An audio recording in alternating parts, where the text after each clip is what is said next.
Welcome back to my channel. আশা করি প্রত্যেকে ভালো আছেন।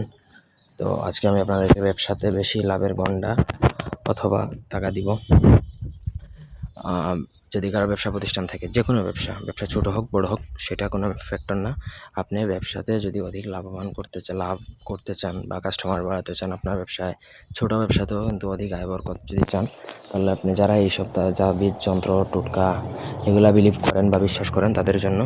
তো প্রত্যেকে পুরো ভিডিওটা প্রথম থেকে শেষ পর্যন্ত না টেনে দেখবেন, তাহলে বুঝতে পারবেন। আমি অত্যন্ত সংক্ষেপে ভিডিও দিই। সো এটা অ্যাট ফার্স্ট আপনাকে দেখতে হবে পুরোটা, তারপরে আপনাকে নিয়ম মেনে কাজ করতে হবে। ব্যক্তিগত যে কোনো প্রয়োজন কিংবা যে কোনো কাজ আমাদেরকে দিয়ে করাতে চাইলে স্ক্রিনে দেওয়া নাম্বারে যোগাযোগ করতে পারেন, সরাসরি ফোনে, হোয়াটসঅ্যাপে অথবা ইমোতে।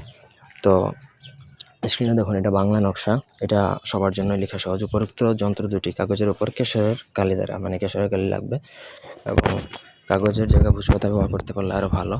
তো এনিওয়ে, আপনি এগুলো চাইলে আমাদের থেকে নিতে পারেন, তবে পে ফার্স্ট। আমি কোনো কন্ডিশনে এইসব জিনিসপত্র দিই না। যাই হোক, তো আপনাকে ওই কেশরের কাগজ দ্বারা সোমবার দিন লিখবেন, সূর্য ওঠার আগে লিখবেন। তারপর পূজা করার পর আপনাকে এটা হিন্দু যন্ত্র, যার জন্য পূজা করতে হবে, যে কোনো তান্ত্রিক বা হিন্দু কোনো মানে সন্ন্যাসী যারা, তাদেরকে দিয়ে পূজা করে নেবেন। ঠিক আছে? পূজা করার পর একটা যন্ত্র ক্যাশ বাক্সে রাখবেন এবং দ্বিতীয় যন্ত্রটা তাবিজে পরে আপনাকে, মানে আপনার যার দোকানের মালিক যে, সে তার ডান হাতে মানে ধারণ করবে। এটাই হচ্ছে মূলত কাজ। এটা একটা দোকানের রাজমোহিনীর মতনই কাজ করে। এটার ফলে কাস্টমার আপনার প্রতি আকৃষ্ট হবে, আপনার দোকানের প্রতি আকৃষ্ট হবে, এবং আপনার যেই ব্যবসা প্রতিষ্ঠানই হোক না কেন, সেখানে অধিক পরিমাণ লাভবান হবেন এবং অধিক পরিমাণে বেচা কেনা হবে। আপনার যদি বেচা কেনা অধিক পরিমাণ হয়, সেক্ষেত্রে আপনি লাভবান হবেন, এটাই স্বাভাবিক।